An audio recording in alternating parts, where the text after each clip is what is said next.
prospect spotlight, Michel Pereira. You knew it was coming. Okay, I've got another prospect spotlight this week as well, coming out later today. But right now, we're focused on Michel Pereira, the Demolidor, which I'm sure means demolisher or demolition or something like that in Brazilian. This guy's a beast, okay?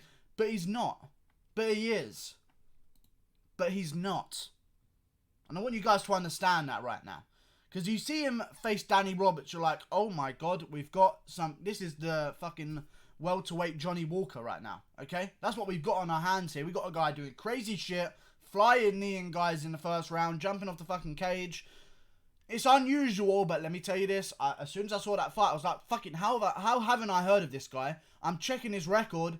He's 22-9. And I was like, what the fuck is going on here? I believe that he's going to win this one. He's had a short notice replacement on his fight. He was supposed to be fighting Sergey Kanzoko, who's a legit fighter himself. But he pulled out. I mean, I can't blame him. This guy is, like, I would not want to fight Michel Pereira ever in my life. And then now he's facing Tristan Connelly at UFC Vancouver, getting his shot on short replacement. I feel like Michel Pereira is going to destroy him, first of all, which is why I'm making this video. But I look into his record, man. 22-9. And he's 25 years old. I saw 22-9, and usually I think he's 30. He's got to be 30. He's had 30 fights, probably about 30 years old. He's one of the new breed. Active, young guys, making their mistakes early. 25 years old. He's got probably a 10 years left of a career ahead of him. I mean, this guy's the real deal. He's a big welterweight as well. I cannot stress that enough. People say Darren Till's a big welterweight. First of all, everywhere says that Darren Till's 6 feet tall. I don't believe it at all. First of all, Michel Pereira is 6'2" and jacked for this weight class. Okay, Usman's 6 foot, maybe 6'1". No, Usman's 6 foot and jacked. Michel Pereira is 6'2" and fucking, he's not skinny. You know what I'm saying? I don't know how he makes weight, but he makes it.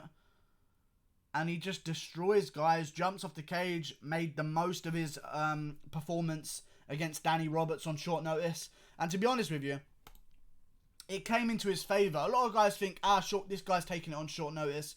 Probably going to be bad for him. Like I think about Michel Pereira's current opponent. You know what I'm saying? But with Michel Pereira, he's the last guy you want to take on short notice. You know what I'm saying? A guy you haven't heard about, probably. A guy you have no idea how he's going to fight until he's in there in front of you. And Danny Roberts is just in there and thinking, right, is he going to throw a jab? No, he's going to backflip off the cage. Right, maybe he's going to throw a leg kick here. No, he's just going to do a weird footstep thing and then do a cartwheel. Okay, like, you can't prepare for that. And for him to come on short notice, it was perfect timing for him against Danny Roberts. I think he's going to make waves in the UFC. I think Tristan Connelly, as much as a good fighter, I mean, 10-6. I can't get hyped up about that, you know what I'm saying? Yeah, 33 years old, 10-6. I just can't get excited. You know? This is how people like him can get their way into the UFC, is on short notice. You know what I'm saying? They're not making short notice otherwise, and he's a lightweight. It's not looking good for him. This is like a sacrificial lamb, in my opinion, to Michel Pereira. I think he's going to... I just spat everywhere. I think Michel Pereira is going to get the job done here. I want to see him after this one take on one of the fun guys. You guys know what ones I'm talking about. You know the fun guys that I'm talking about. Okay? And when I list them to you, let me just tell you whereabouts they are in the rankings. Okay? I'm talking about the fun guys of the welterweight division. The 15 to 20 range of guys. Just outside the rankings, but everyone fucking loves them. That's what I want to see this guy face next. Alright? If he wins this one, which fingers crossed he does, because he can be the next Brazilian superstar, and probably co-main event or main event Sao Paulo after this one. He's very active. Very active. But about these fun guys, Mike Perry is always there.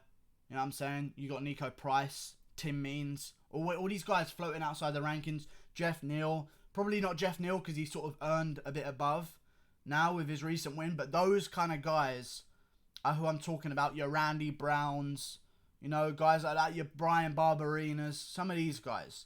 Let's line them up. You got to trade them. That's a great fight. Imagine fucking Nico Price beats James Vick. Or the winner of James Vick versus Nico Price in Brazil as the co-main event to some great card versus Michel Pereira. He'll be a superstar if he wins. Be a superstar. It's hard to fly and knee James Vick because he's so fucking tall. Even at welterweight, he's going to be huge. But I'm sure Michel Pereira will find a way to do it. If it's jumping off the cage into a flying knee, he'll find a way. I'm all in on this guy. I think he's great. And I see 22-9. A lot of people are going to shake their heads.